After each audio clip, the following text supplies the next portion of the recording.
Welcome back to the channel. It's been a while since I put a video up. Summertime's pretty busy for me, but putting up a quick one today. It's a little different than usual. I went to Minnesota a couple months ago and picked up another engine. It's the one behind me here. It's an 8-horse Associated, weighs about 2,800 pounds.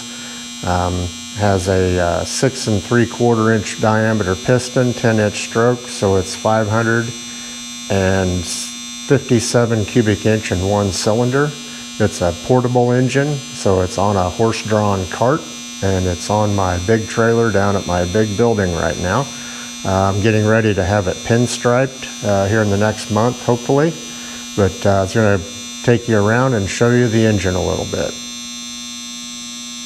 Here's a front engine view. It's got the igniter fired ignition, and it's pre-1909.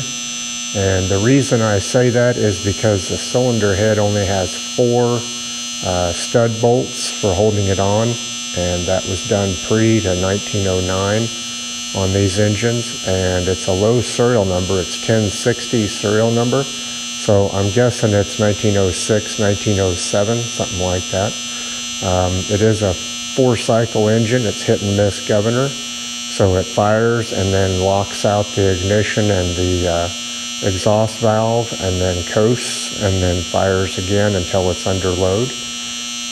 It has been painted and it's pretty correct. I'm going to leave that alone and just have it pinstriped. I do have the piston and the crank guard off of it right now because I'm needing to machine a wrist pin and bushing, and that'll be in another video. But I'm trying to get it ready for a show that's in the first part of October. It's pretty convenient because it's already on the trailer, so I'm going to try to take this one to a show this year yet. So let's zoom in a little closer and you can see what I'm talking about on this cylinder head.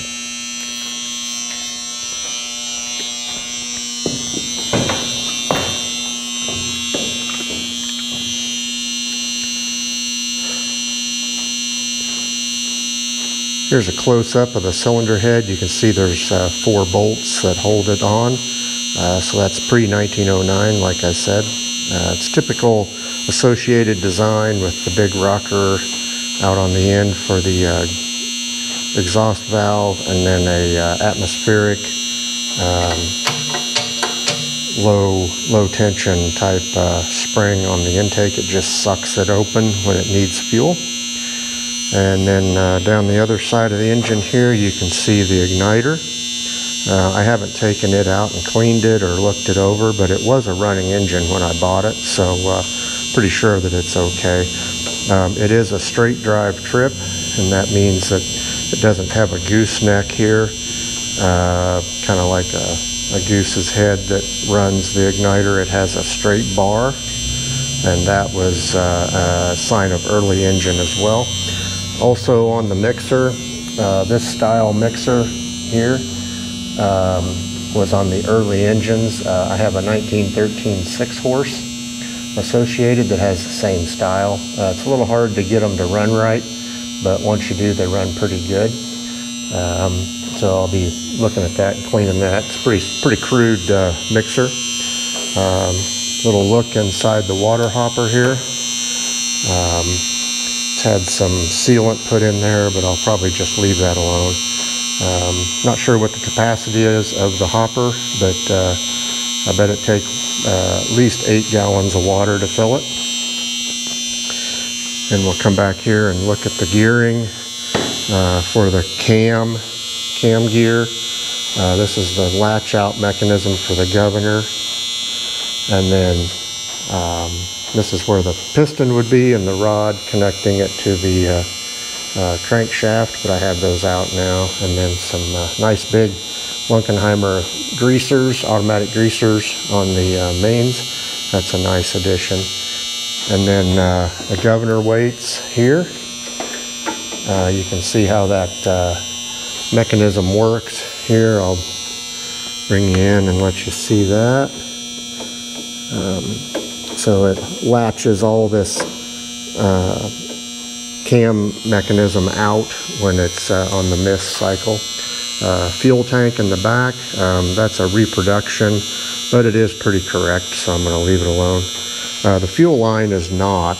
The fuel line is a copper line. It should be a 1/4 inch water line, so I'm going to be redoing that as well before the show. These bigger engines had a pedestal support on the cylinder, and so this one has that. It's not mounted on a big high base, it's just mounted on the cart. And this is a correct cart for this engine. It's quite big because it would be drawn with horses. And we can go around here to the other side. Here's that big clutch pulley. It's a 20-inch clutch. That would be for probably running a buzzsaw or something that you would need quite a bit of RPM for. This engine is like 250, 275 RPM max speed, I believe. That clutch is a nice addition to the engine. I'm glad it has that. And you can kind of get an indication of how big this cart is here. It barely fit on my trailer, but like I said, it does get pulled with a team of horses, and you ride on the battery box, and then you have a footrest there, and then the team of horses will be out in the front. I have the tongue off of it. It's quite big, so I have that off of it right now. But anyway, so that's the engine. Get it to running here one of these days. I did see it run before I purchased it, so I do know that it runs. It just needs a wrist pin. It's got about 6 thousandths play in the wrist pin, and that's just way too much. So I'm going to be machining that, and we'll do that in another video. So again, apologize for not putting any videos up this summer much, but I've been just pretty busy. So hoping to get back at it here and get going. We'll be getting back on the 8-horse mogul shortly. I've got to make a spring. It took some time how to figure out how to do that, but I think I got it down, so we can shoot a video on that shortly. So we'll get back in it and get some restoration done. Thanks for watching. Like and subscribe if you like what we're doing here. Try to get some more videos up shortly. Thanks for watching.